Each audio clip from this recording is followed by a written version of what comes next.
Good morning, everyone. Welcome to our ICUR webinar this Friday morning. We have a good number of audience here. Thank you very much for participating. Today is a great honor to have Dr. Yongjia from Clemson University.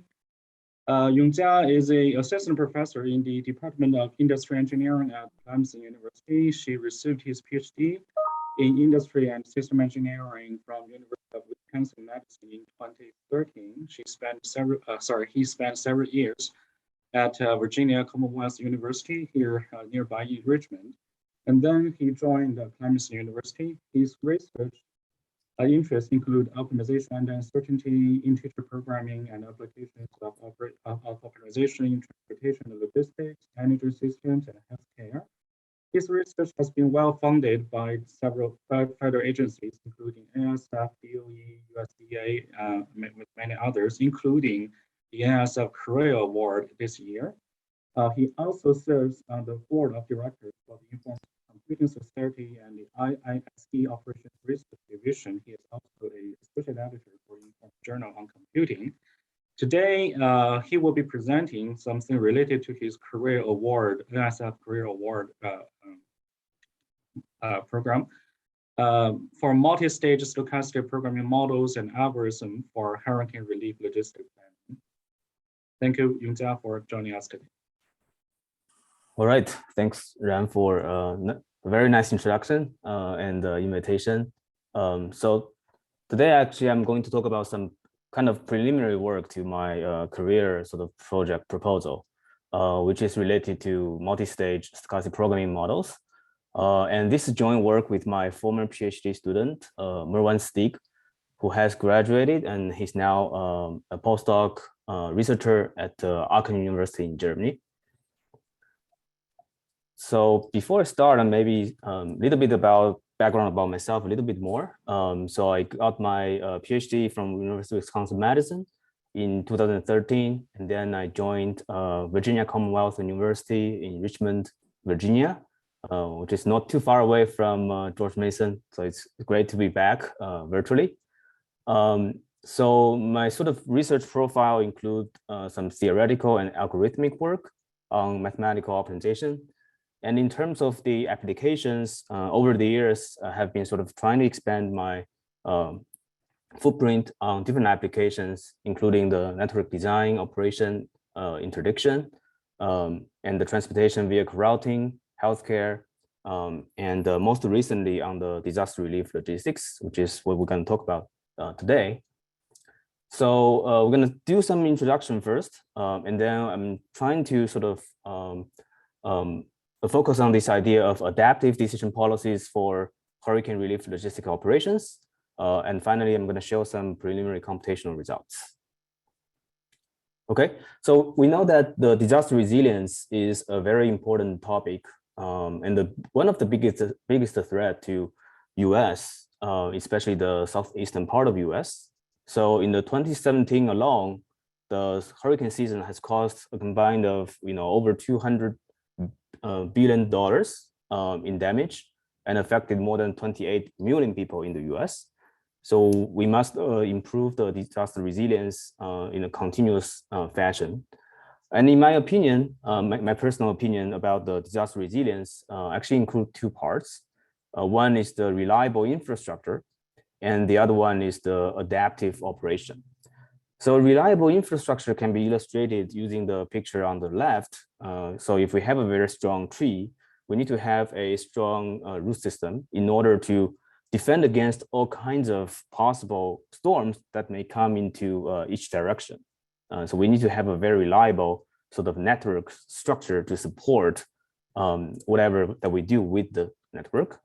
But that may not be enough because, what if we have a strong wind that's coming out one direction, then you cannot expect your tree will stay exactly the same way, but rather you should try to adapt yourself to try to address the specific, maybe hurricanes or maybe storms, which sort of threats one particular part of the region of the network.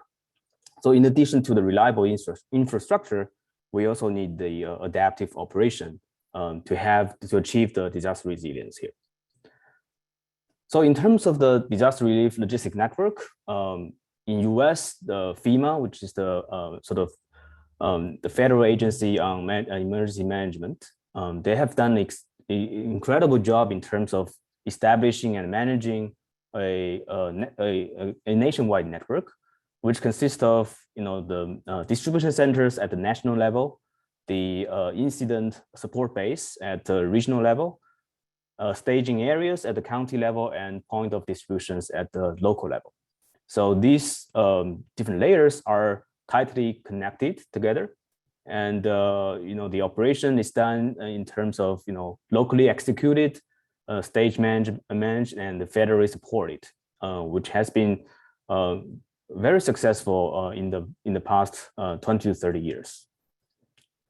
However, having a strong infrastructure is just is not a sufficient condition. It's just a necessary condition.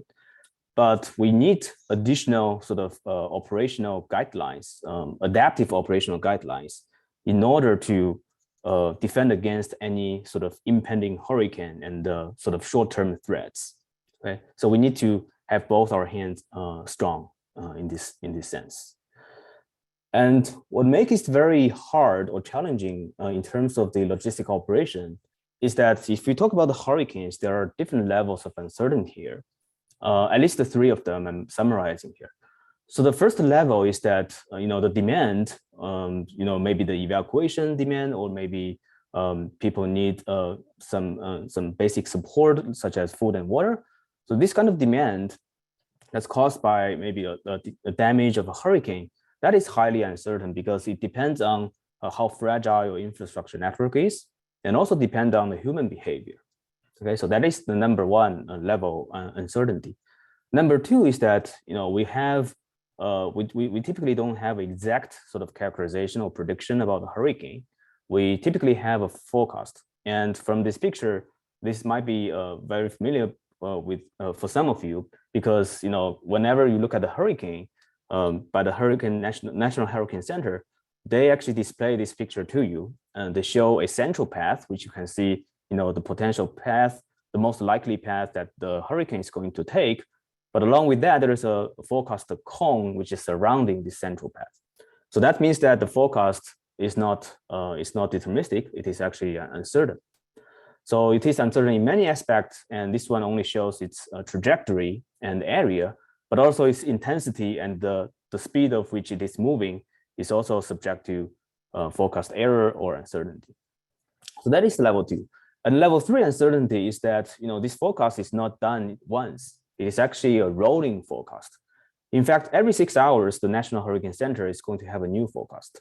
Okay, so it's actually made by the most updated information using very expensive simulation models to create those kind of forecasts.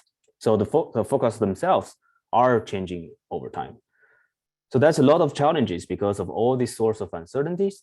Today, we're just going to maybe tackle one of them, which is given by sort of the forecast uncertainty, which is we use some kind of stochastic model to characterize how the hurricanes are moving over time. So there are some existing work, actually a lot of existing work in the literature of stochastic optimization, but most of the work actually focuses on something called static two-stage stochastic optimization. So what they do is actually something very, very intuitive. In the first stage, for incoming hurricane, what we do is to pre-position some relief items at the staging areas or some supply points before the hurricane makes landfall. Okay, so we get things ready at those places. And then in the second stage, once we know where the hurricane hits, once we estimate the demand from the damage caused by the hurricane, we're gonna distribute the relief items from those places where we pre-position the relief items to the point of distributions. And the question that we ask in the first stage is where, when, and how we should pre-position the relief items. And the question we ask in the second stage is how can we distribute the relief items to the point of distributions in the most efficient and equitable way.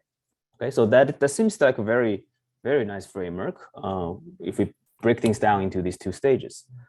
But it has its pros and cons. And probably the good thing about that is that at the strategic level, it is very good for long-term planning. You know where you should pre-position stuff over a long-term period of time, maybe as a national reserve or things like that.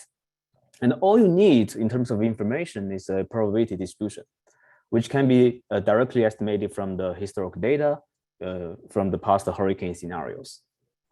However, the bad news about this approach is that it does not incorporate evolving information, as we can see from maybe any short-term impending hurricane, right? Because any forecast about that hurricane can only be known maybe up to 120 hours before it makes landfall, and hurricane itself is moving all the time.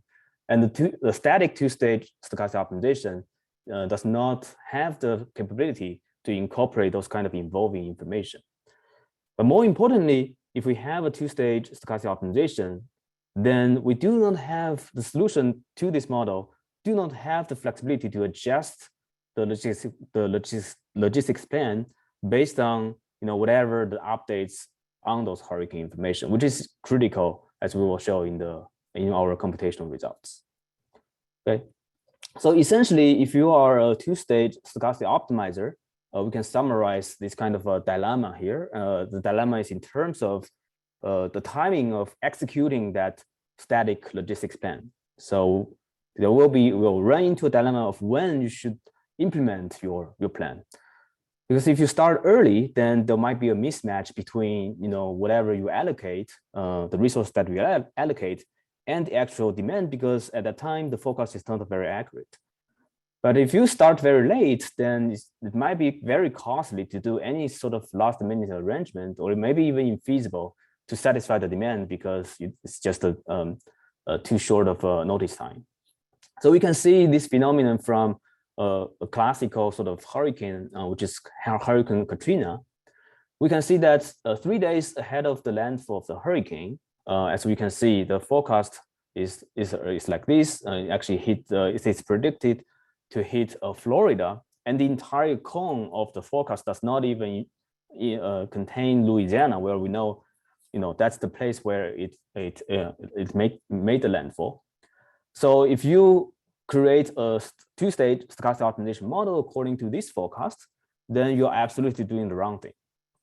However, if you wait until very close to the landfall, where you have very accurate information about where the hurricane is going to hit and its intensity, as we saw on the right-hand side, exactly, you can see that the forecast at this time is very accurate. But if you apply the model here, you solve and apply the model here, it's almost a couple of hours before it makes landfall. So you simply don't have any time to mobilize any resource. Okay, so you will run into this dilemma if you just use a two-stage stochastic optimization model. So our main research question here is that we're trying to make it adaptive, right? We are not going to use a static model and worry about when to implement that plan, but we are trying to construct some logistic operation that is naturally adaptive to sort of the dynamic evolution of the situation here. And by the hurricane situation, I mean both the location and the intensity of the hurricane. Okay, and the key sort of concept I'm trying to show here is the concept of convergence. And in fact, there are two types of convergence here, which are coordinated using the proposed model. The first type of convergence is the relief items or the relief commodities. Those will be converging from where it is stored to where it is needed. But on the other hand, we also have a hurricane forecast convergence because we have more and more accurate prediction of where the hurricane is going to go. So the demand estimation is going to be more and more accurate. How these two convergence should coordinate and which one should happen at the right time, that is subject to the solutions to the optimization models. Okay, so that's sort of the introduction here, and maybe I can pause here in case there's any questions before we dive a little bit more into the models.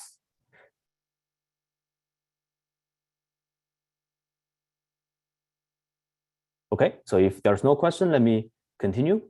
So next, I'm going to talk about the adaptive decision policies for these hurricane relief logistic operations.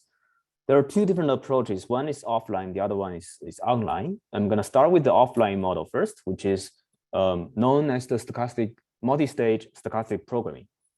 So here is a kind of a nested formulation for multi-stage stochastic programming. Looks very intimidating, but let me break it down for you. So basically what it means is that, in every stage, we are going to minimize, whatever the current cost is, plus the expected future cost, okay, which is summarized by everything that comes after it. But what is the expected future cost? Well, that is calculated by, first of all, look at, what's going to happen in the stage 2, and then plus whatever that's going to happen after stage 2, which includes stage 3, everything in the end. And this thing actually defines sort of in a nested way by itself, and goes all the way until capital T. So that is sort of the story, right? So that's how this process is evolving, is unfolded. And in this framework, there are two types of variables in terms of the decision variables. The first one is the so-called state variables. And in the hurricane relief logistics, we can think about them as the inventory variables, where how much you pre-stock and pre-position in your supply points. And the other type of variables is the so-called local control variables. So these variables only participate in locally in one period of time, and they do not have any sort of impact on other stages in the problem. So for example, the network flow decisions can be seen as the local control variables here. So the way that the state variables and local variables are connected are through a set of constraints, which are used to characterize the feasible region of any optimization problem that we solve in every stage. And of course, the uncertainty comes from the parameters of the problem. In our case, we only focus on the demand, which is the biggest thing we're trying to address here. And we typically assume that the random variable, random vector, follows some simple structures such as stage-wise independence, or they follow a Markov structure. So if we sort of understand this process and we can decompose them sort of stage by stage, then we arrive at the the illustration down below this page. So what we have here, you can think about yourself as a decision maker at time 0. You're going to see some initial system state, which is characterized by x0, and that can be, what is the current inventory level at all of your warehouse in the system. And then you're going to observe some kind of randomness, right? So it can be some disruption to the problem, can be some demands that you estimate. And then everything is summarized into a pre-decision state variable. That is, before you make your action, what is the system look like? What does the system look like?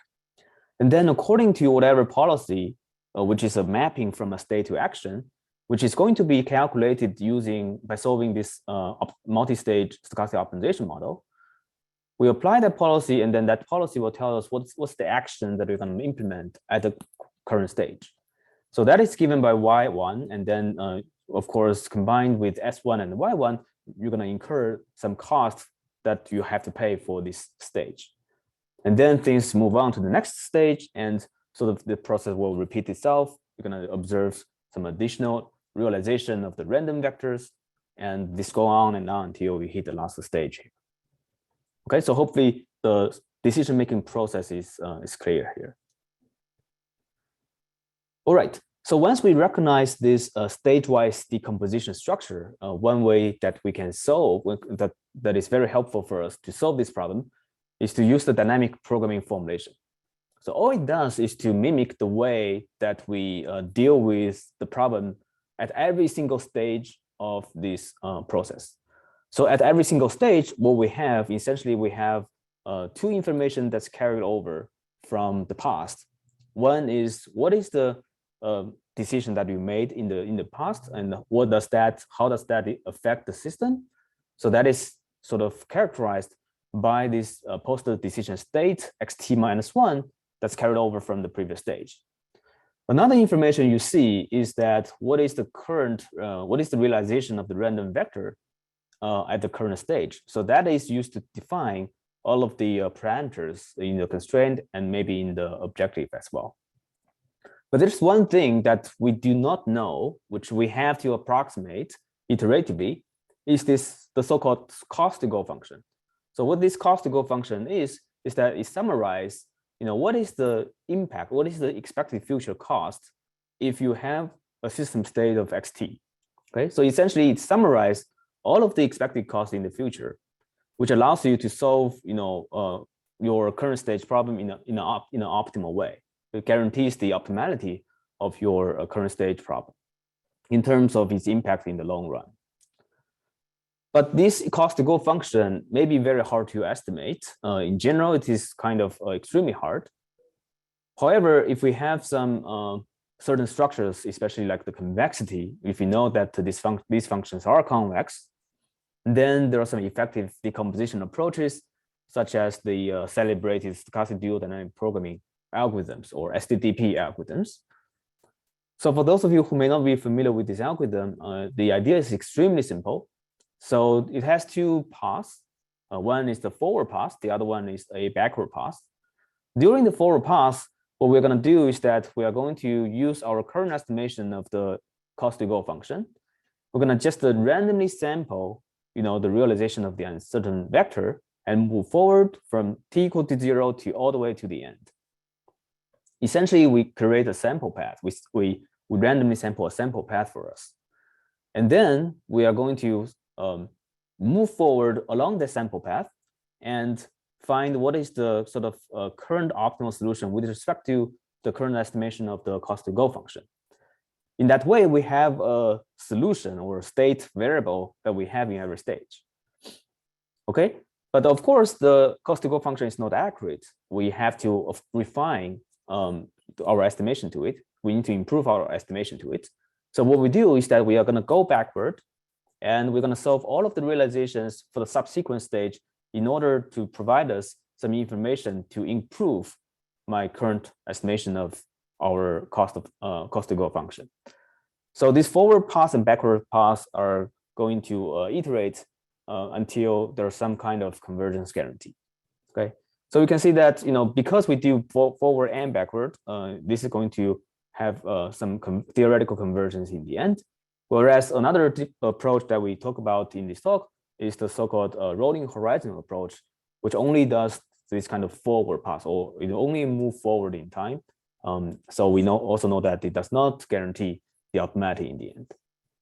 Okay, so the SDDP algorithm is sort of the backbone of our the solution methodology to solve our problems. And of course, there are some variants of that as well. So that's the offline approach. That's the kind of multi-stage stochastic programming.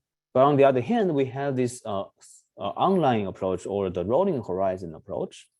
And the idea is also very natural. So in every time stage, because we know the drawback or pros and cons of the static two-stage stochastic optimization, one of the biggest drawbacks is that it's static. Once we implement the decision, there's no way that we can change it. However, the rolling horizon approach is to trying to address that in a very direct way.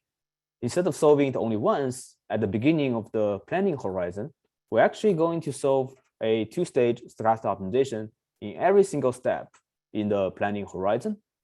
So in that sense, we are also calling this look-ahead approach, or stochastic look-ahead approach, because every single stage, we're going to look ahead all the way in the future and then implement what is the current best solution based on those features that I incorporate, or a sample from maybe a scenario tree.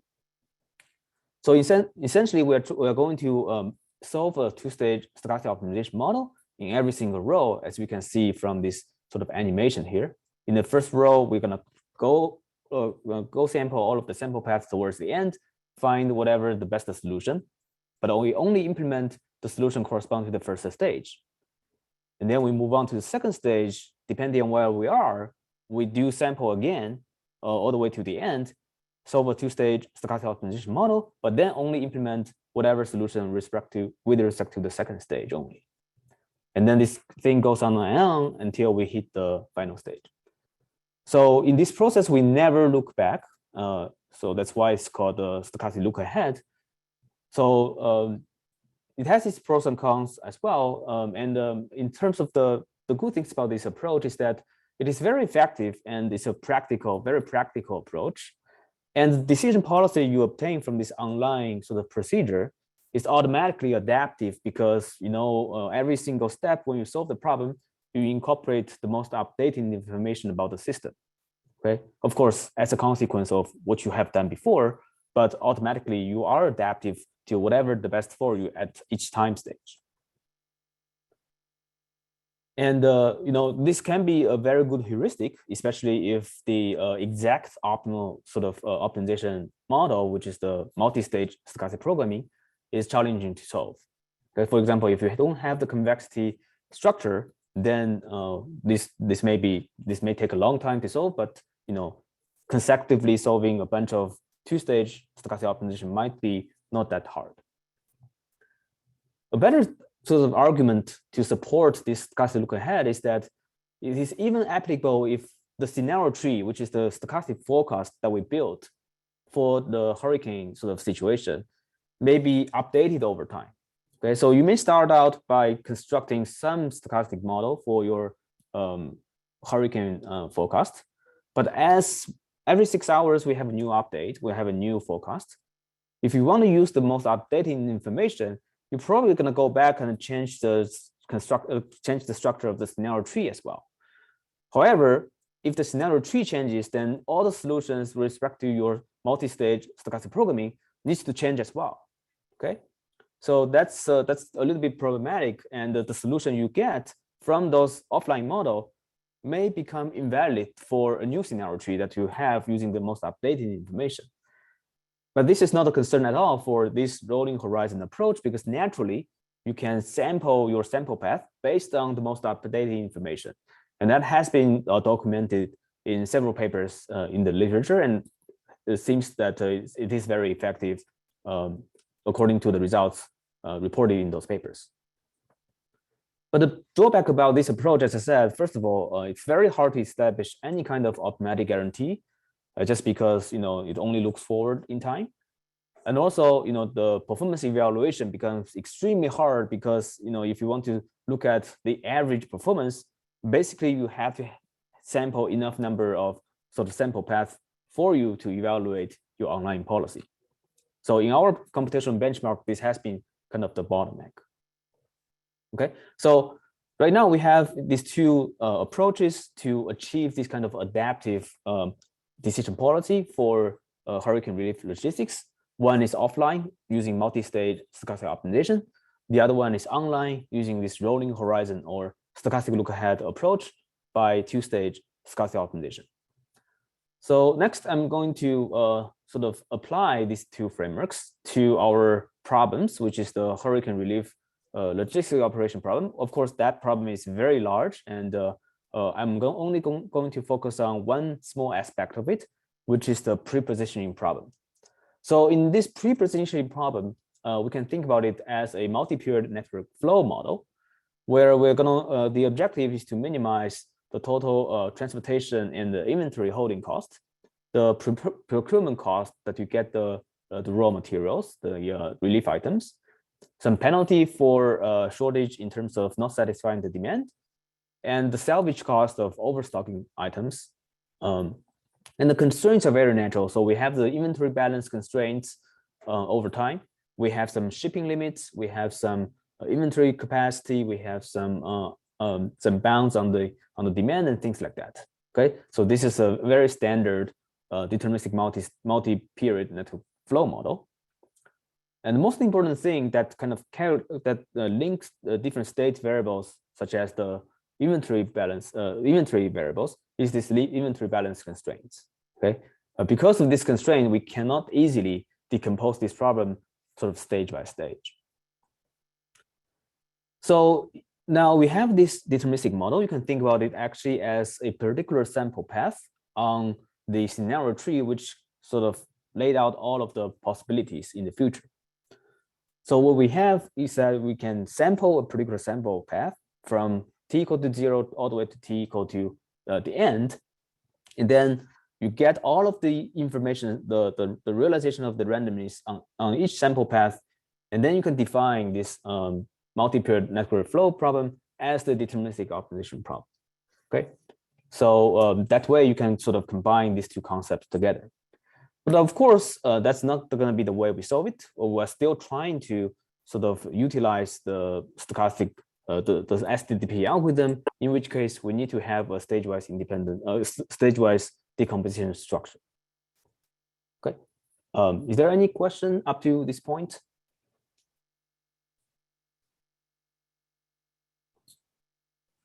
Okay.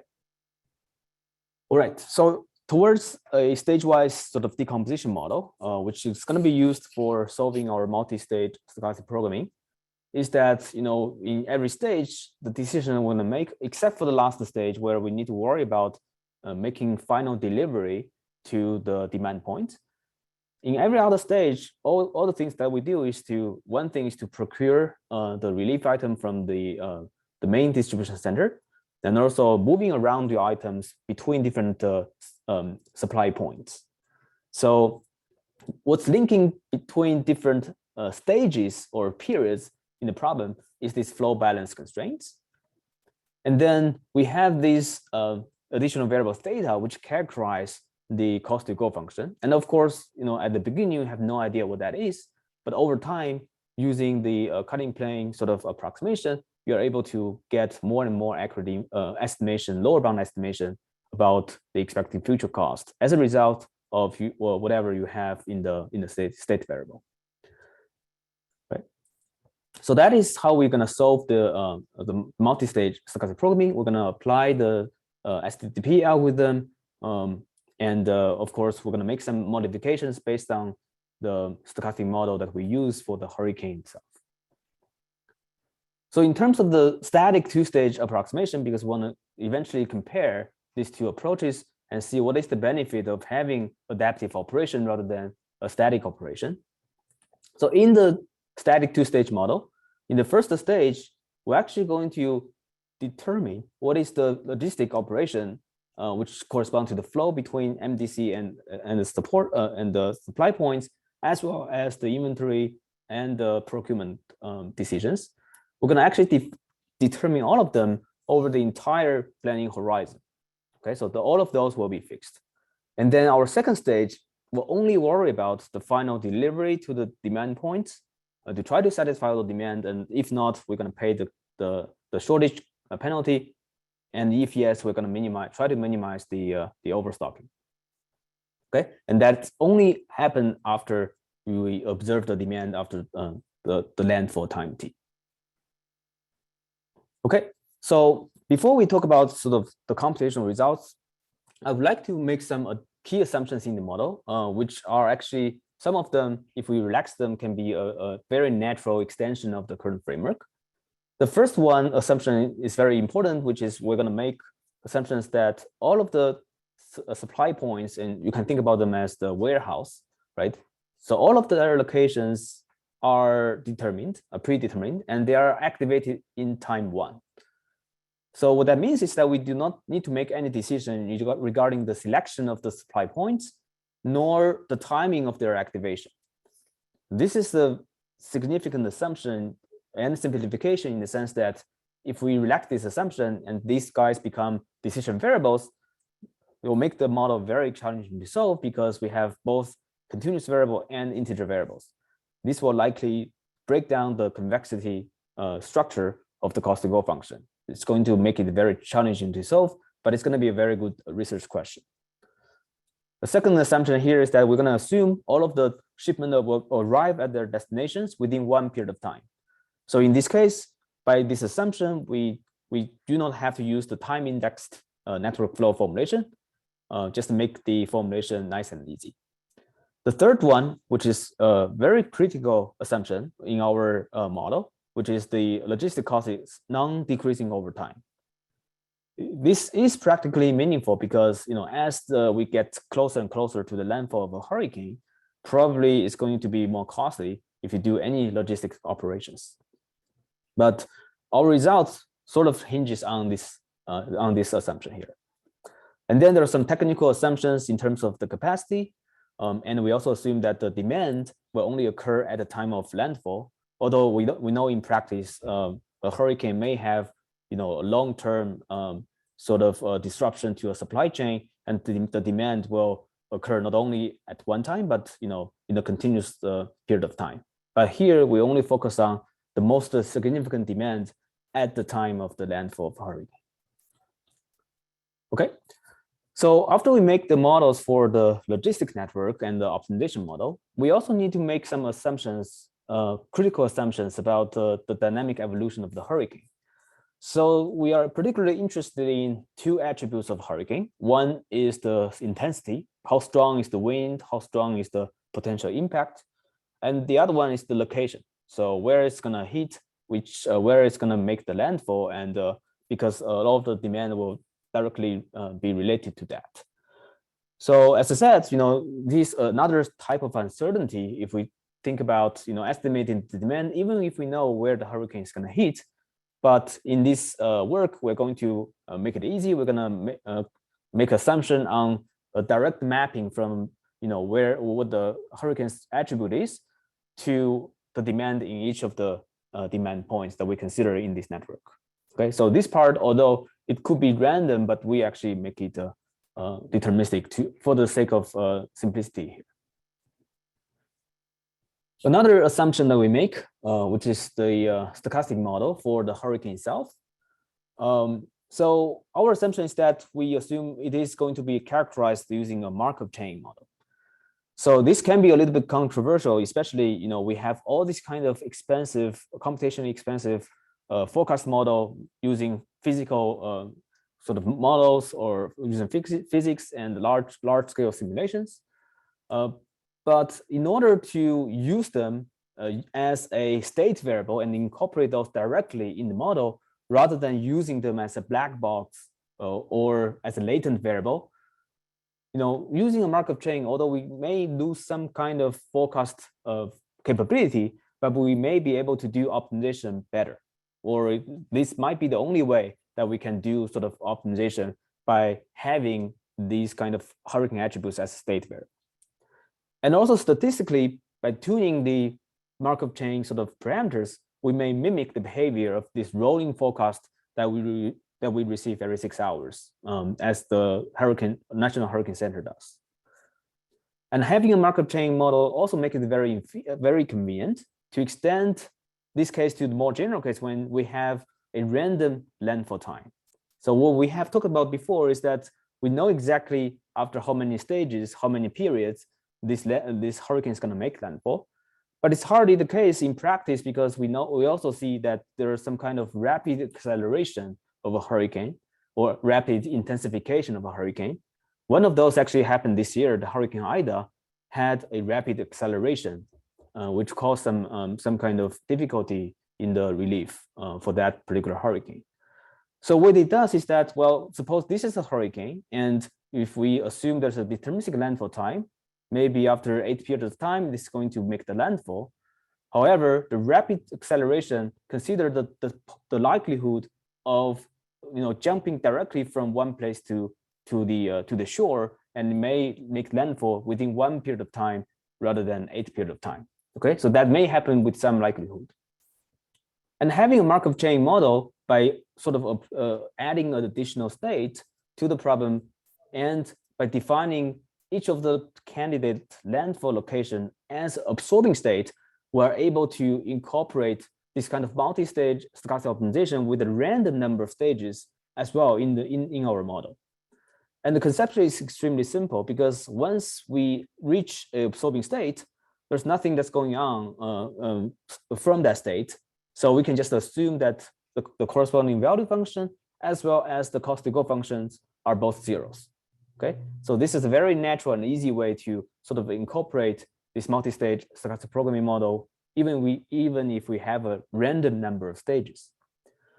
But this has caused a significant issue or difficulty for static two-stage stochastic optimization because you don't even know how many stages you have. So in the first, or how many periods you have in the model. So in this case, the first stage would be a logistic operation plan over the entire planning horizon, which includes the maximum number of possible periods that you may have in the planning horizon. Okay, because we know that the number of periods is a random number, so we have to look at the largest possible sort of outcome of this random variable, and that's the first stage decision. The second stage decision is even worse because we get to know after the realization of the demand, but also after the time of landfall, which is a random variable. But in that case, since you have made the plan over the entire planning horizon from t equal to 1 to t max, but the actual landfall time is somewhere in between. So what are you gonna do after the hurricane makes landfall if that's one of the realization? So in this case, we have to, in our recourse action, we are not only going to consider the final delivery to the demand point to satisfy all the demand as what we did before, but we also need to consider this kind of reimbursement for the things that you have planned in the first place. But now for this particular realization, it just happened that the landfall happens before the time that you planned it for. Okay, so you need to reimburse those kind of unnecessary or redundant logistic operation back to sort of the objective function that we are considering. So this has caused a large amount of inefficiency for this two-stage stochastic optimization model, as we will also establish in the numerical results. Okay, I think I'm ready to talk about some preliminary computational results, and hopefully we can gain some insights from these experiments. So we benchmark 4 different approaches. The first one is the so-called fully adaptive decision policy, which is actually the solution given by the multi-stage stochastic programming model. We also benchmark against the static two-stage stochastic optimization, and also this online rolling horizon two-stage stochastic optimization.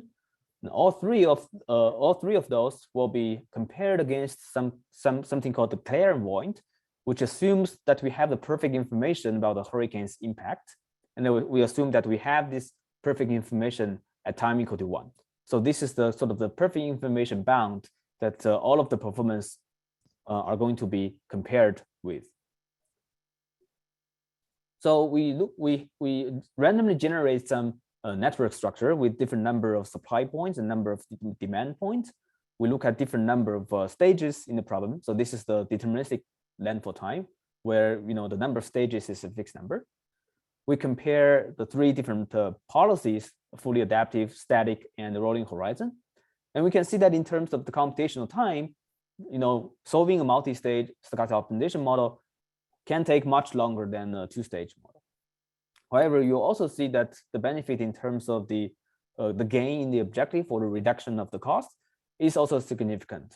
Okay, so no matter if we have 5 stages or 10 stages, we can see on average of 30, 40, 49 improvement in terms of the total cost if we compare the multi-stage stochastic optimization model with the online policy given by the rolling horizon. If we compare the rolling horizon, the online approach versus the static two-stage approach, we can see that is only 17% up to 25%.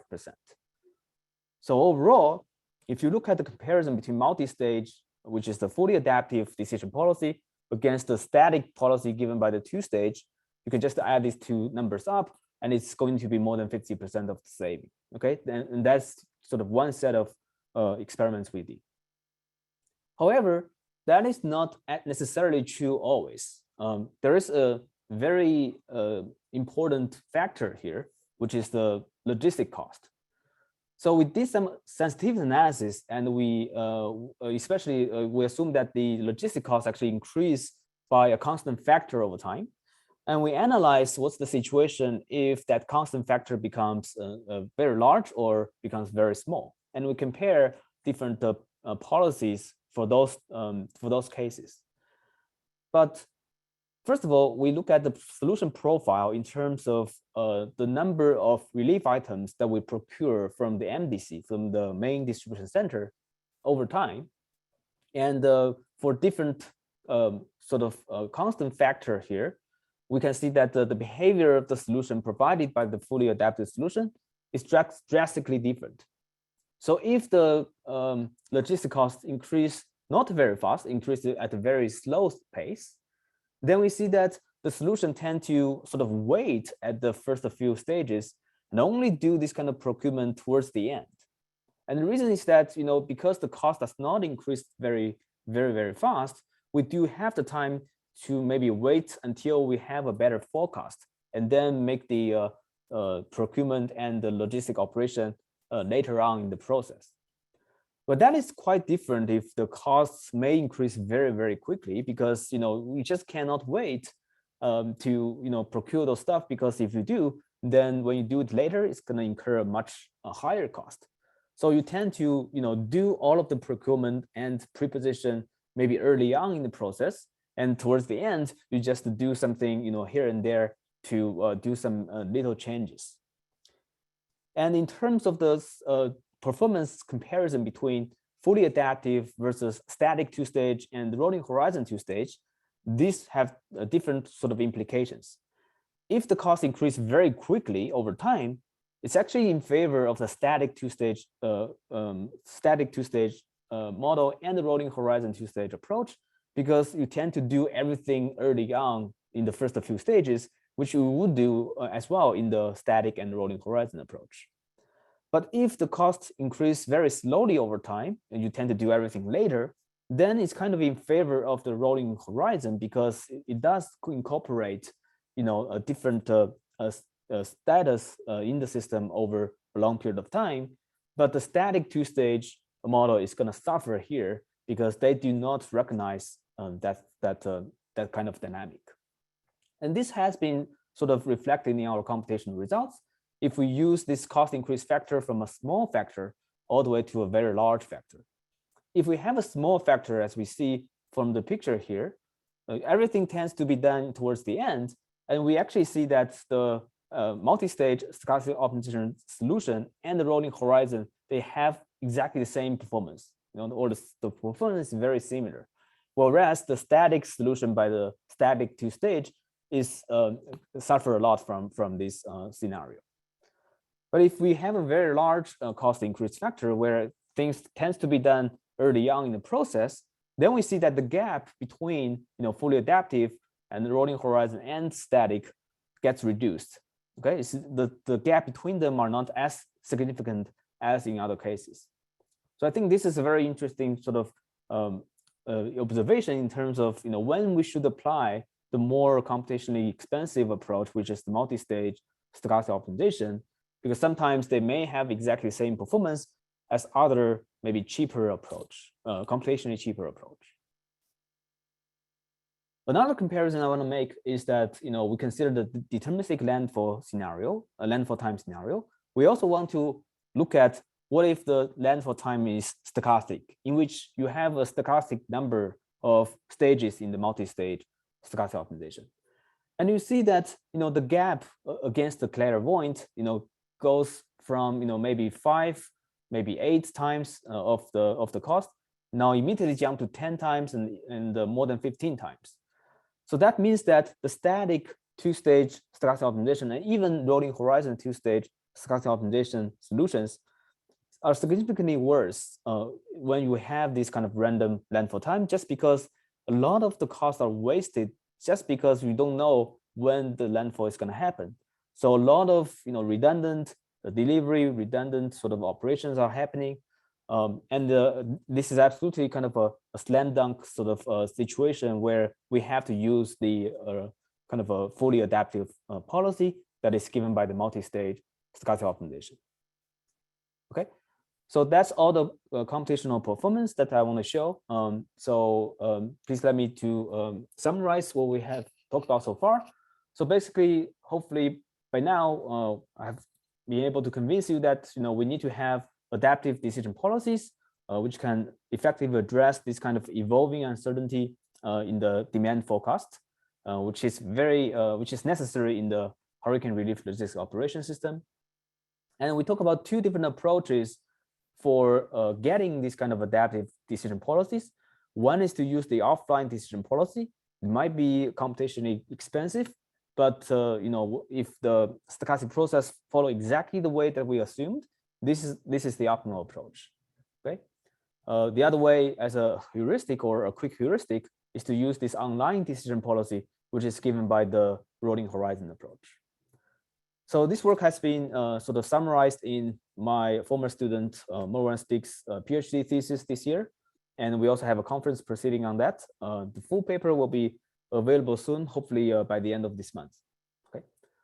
So that's all I have. And thank you very much for your attention. I'd like to take, I think we have time for some questions that you may have. Thank you. Thank you very much for the nice and informative talk. I think we have about 10 minutes for Q&A session, so we can open the floor for any questions from the audience. You can either raise your hand or type the questions in the chat box, or if there's no one currently talking, you can just unmute yourself. Thank you.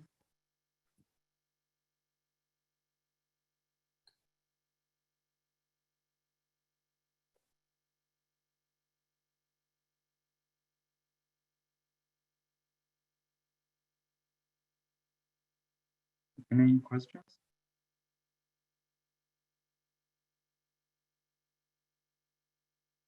I have a question. Thank you for the very interesting talk. So in the examples that you provided here, you're solving linear programs, right? You don't have any integer variables so far, right? Yes. How many? If I was to write the whole problem as a one big linear program, how many variables would I have in that optimization? That's a good question. So this is the so-called extended formulation of multi-stage stochastic programming. Okay, so it depends on how many states that you are trying to model and how many stages. But typically, if you work in multi-stage stochastic optimization, you have a reasonable number of states, and as we have in maybe 5 or 10 stages of the problem. I mean, it's going to be exponentially many, and we don't typically even try that because it's going to be a huge formulation. And this STDP, the decomposition algorithm, is for sure going to outperform that. But I do not have kind of a number on it because I did not try this. I did not do the statistics. Yeah, but it's probably going to be very large. Yeah. Okay.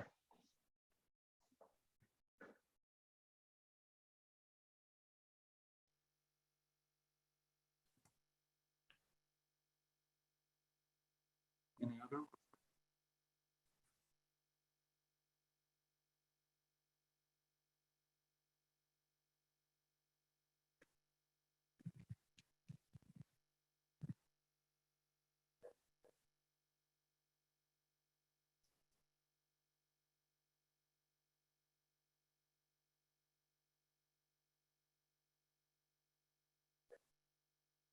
I have one question actually. So when you talk about this uncertainty here, at each stage, when you solve this two-stage stochastic programming model, do you solve like scenario? You solve a scenario-based model there. So is it possible when you consider multiple uncertainties, then can you solve sort of like distribution or robust optimization model there to account for multiple uncertainties? Of course, yes. So you may, instead of solving, so for example, suppose you have a markup chain in the background, and you can get the distribution of all the scenarios, right? Yes. But if you're not certain about the parameters, of course, we can do a distribution robust two-stage model. So you can definitely do that, maybe using that to address some of the forecast error. But still, you run into this kind of, if you do that only in a static way, you cannot change it once you get a new observation, right? Once you move forward in time. And if you do the rolling horizon, that's probably the best you can do. With the distribution robust two-stage that you run in every single step, that's probably the best you can do. But and it's probably going to be competitive with a multi-stage model without consideration of the distribution robust. Okay, following that, when considering this Markov process in the sort of the context of background, so do you consider like the probability transition matrix are fixed or still allows some potential uncertainty within the Markov process? Yeah, that's a good point. So for now, we make it constant. So we fix them. So we fix the transition probability matrix. But as you know, as what we talk about, in every stage or in every period of time, after every period of time, you have a new forecast, right, from National Hurricane Center, and statistically, maybe you can build some kind of process to estimate, what's going to be the updated parameters. And in that case, if those parameters themselves, transition probabilities, they follow some kind of stochastic process, then those things can be combined here as well. Of course, we will need more state variables, which is gonna make it more computationally heavy. But it is an interesting. It's actually an interesting research task to see if it's beneficial to bring in sort of an extra level of information. But for this paper, currently we assume that we are working with a fixed transition probability matrix. Yeah, which you can think about as if we've done a forecast just one shot and we just use that forecast, and we do not update sort of the parameters associated with that forecast. Okay, thank you very much. Is there any other questions? I have one question, just for clarification. Sure. Could you please back to the page 28, the next page? Yes, here I just want to make sure I understand these figures correctly. So you are going to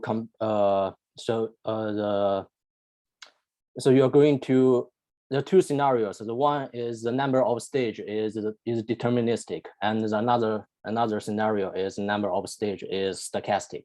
So, yes. So I understand for the two-stage stochastic programming approach and for the static two-stage stochastic programming approach, so the gap actually increase when the number of stage is becomes stochastic.